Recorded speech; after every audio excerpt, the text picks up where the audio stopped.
नमस्कार। आज हम सेबी यानी securities and exchange board of India के वित्तीय शिक्षा सार पर एक नज़र डाल रहे हैं। इसका मकसद है कि हम पैसे को समझदारी से कैसे संभालें और धोखाधड़ी से कैसे बचें, इसकी जानकारी मिले। बिल्कुल सही कहा। देखिए, वित्तीय साक्षरता, फाइनेंशियल लिटरेसी, यही तो आर्थिक आज़ादी की पहली सीढ़ी है।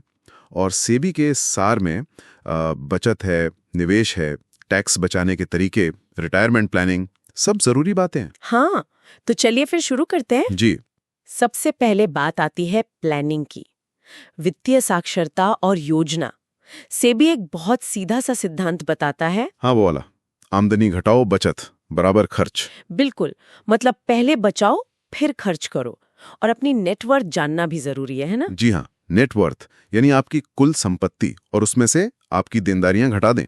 और लक्ष्य स्मार्ट होने चाहिए। Smart, specific, measurable, achievable, realistic और टाइम बाउंड। बिल्कुल। और देखिए, प्लानिंग में सिर्फ लक्ष्य बनाना काफी नहीं, नियमित बचत करनी होगी, निवेश करना होगा, समय समय पर देखना भी होगा कि निवेश कैसा चल रहा है। और हाँ, विविधीकरण, सारा पैसा एक जगह नहीं लगाना। हाँ, डाइवर्सिफिकेशन। और बचत और निवेश ये अलग चीजें हैं, ये भी समझना जरूरी है। बहुत जरूरी। बचत होती है इमरजेंसी के लिए, नकदी, जबकि निवेश होता है लंबी अवधि के लिए, पैसा बढ़ाने के लिए। अच्छा, तो निवेश क्यों जरूरी है? यहाँ पर वो टाइम वैल्यू ऑफ मनी और महंगाई वाली बात आती है ना? बिल्कुल। इन्फ्लेशन यानी महंगाई, वो धीरे धीरे आपकी खरीदने की ताकत खा जाती है। सही। तो अगर पैसा सिर्फ रखा रहे तो उसकी कीमत कम हो जाएगी। उसे बढ़ाने के लिए, महंगाई को मात देने के लिए निवेश जरूरी है। और वो रूल ऑफ 72, वो भी बड़ा दिलचस्प है। हाँ, रूल ऑफ 72 एक आसान सा तरीका है ये जानने का कि पैसा डबल कितने साल में होगा। बस 72 को अपनी ब्याज दर से भाग दे दीजिए। जैसे 8% रिटर्न है तो 72/8, 9 साल लगेंगे मोटा मोटा। डिपॉजिट, रिकरिंग डिपॉजिट, ये शुरुआती अच्छे विकल्प हैं। कुछ टैक्स बचाने वाली एफडीज भी होती हैं, और आजकल तो लेन देन सब डिजिटल हैं, NEFT, RTGS, IMPS, UPI। हाँ, वो तो है। ये सुविधाजनक और सुरक्षित भी हैं, पर हाँ, साइबर सुरक्षा का ध्यान रखना बहुत जरूरी है। ऑनलाइन फ्रॉड से बचना होगा। ठीक है, बैंक से आगे बढ़ें तो शेयर बाजार। हाँ, शेयर बाजार। इसके लिए आपको सेविंग अकाउंट के अलावा एक ट्रेडिंग अकाउंट और एक डीमैट अकाउंट चाहिए। डीमैट अकाउंट जहां शेयर इलेक्ट्रॉनिक रूप में रहते हैं। बिल्कुल, जैसे NSDL, CDSL हैं।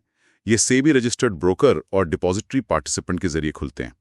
और बाजार भी दो तरह के हैं, प्राइमरी मार्केट जहां IPO आते हैं, कंपनियां पहली बार शेयर लाती हैं, और सेकेंडरी मार्केट जहां मौजूदा शेयरों की खरीद बिक्री होती है। अच्छा, और म्यूचुअल फंड, वो भी काफी लोकप्रिय हैं आजकल। हाँ, म्यूचुअल फंड्स बहुत पॉपुलर हैं। फायदे भी हैं इसके, जैसे विविधीकरण अपने आप हो जाता है जी। पेशेवर फंड मैनेजर आपका पैसा संभालते हैं, और जरूरत पर पैसा निकालना भी आसान होता है, लिक्विडिटी अच्छी होती है। और SIP, सिस्टमैटिक इन्वेस्टमेंट प्लान। हाँ, SIP तो कमाल की चीज है। हर महीने थोड़ा थोड़ा निवेश, इससे आपको रुपया लागत औसत का फायदा मिलता है। रुपी कॉस्ट एवरेजिंग। जी, बाजार ऊपर हो या नीचे, आप खरीदते रहते हैं तो कीमत एवरेज आउट हो जाती है।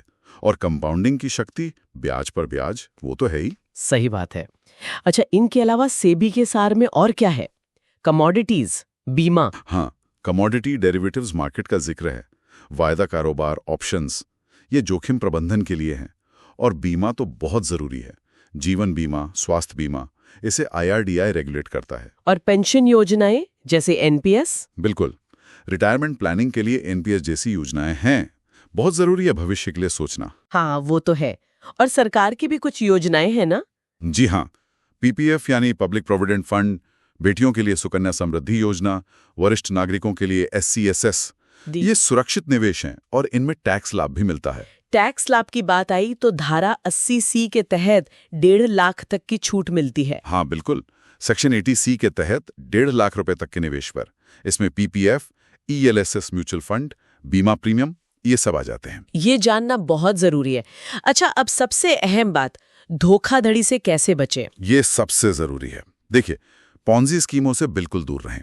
जो बहुत ऊंचे गारंटीड रिटर्न का वादा करें, वो अक्सर फ्रॉड होती हैं। गैर पंजीकृत सलाहकार, अनरजिस्टर्ड एडवाइजर, उनकी सलाह पर आंख बंद करके भरोसा ना करें। मतलब हमेशा सेबी रजिस्टर्ड मध्यस्थों से ही डील करें। बिल्कुल, ब्रोकर हो, सलाहकार हो, वितरक हो, पहले सेबी की वेबसाइट पर चेक कर लें कि वो रजिस्टर्ड है या नहीं। कोई भी हॉट टिप या डब्बा ट्रेडिंग के चक्कर में न पड़े। उस प्लेटफॉर्म है सेबी कंप्लेंट्स रिड्रेस सिस्टम। आप ऑनलाइन अपनी शिकायत दर्ज करा सकते हैं। ये निवेशकों के अधिकारों की रक्षा के लिए बनाया गया है। बहुत अच्छी जानकारी। तो संक्षेप में कहें तो जल्दी निवेश शुरू करना, नियमित रूप से करना, विविधता लाना, हाँ, और अपने लक्ष्यों और जोखिम क्षमता के अनुसार निवेश करना और सेबी के दिशा निर्देशों का पालन करना। बिल्कुल। अच्छा, इस पूरी बातचीत के बाद एक सवाल मेरे मन में आ रहा है जो शायद सोचने लायक है। हाँ, बताइए। क्या किसी व्यक्ति की वित्तीय योजना का फोकस सिर्फ रिटर्न को अधिकतम करना ही होना चाहिए, या उसमें नैतिक और सामाजिक विचारों को भी शामिल किया जाना चाहिए, भले ही रिटर्न थोड़ा कम क्यों ना हो जाए? मतलब ethical investing, socially responsible investing, इस पर भी सोचना दिलचस्प हो सकता है। ये वाकई एक अहम सवाल है। इस पर जरूर विचार करना चाहिए।